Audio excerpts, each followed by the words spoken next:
मुंड्याचं. ठीक आहे, इथं मार्क करून घेतलं मी.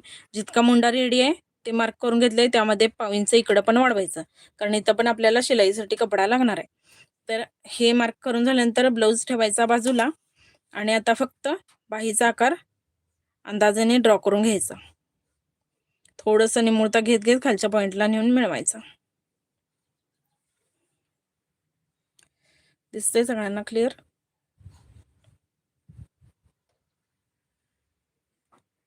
बघा. आणि आता इथं आपल्याला मार्जिन वाढवावी लागणार, कारण आपली ही रेडी बाही झाली. यामध्ये आपल्याला 2-2 इंच मार्जिन वाढवायचे. मी इथं अंदाजे वाढवीन आता.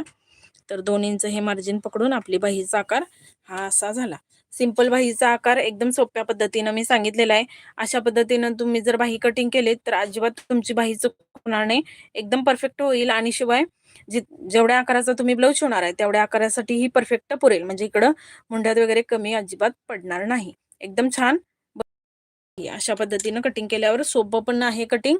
जास्त यामध्ये तुम्हाला मापाचं जमलिंग वगैरे होणार नाही, कशी मापं टाकायची.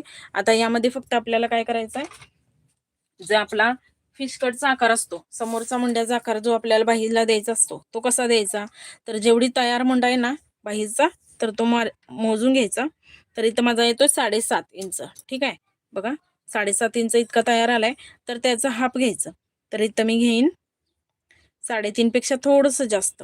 ठीक आहे, थोडंसं जास्त घेतलं. हा आपला पॉईंट मिळाला. तर इथून पाव इंच आतमध्ये टाकून घ्यायचं. ठीक आहे, पाव इंच टाकून घेतलं आणि तोच आकार आपल्याला कंटिन्यू करायचा आहे, सेम तसाच, फक्त थोडासा खोल असा आपला आकार येणार आहे. आणि नेऊन आणखी मुंड्यामध्ये तसाच मिळवायचा मार्जिनमध्ये.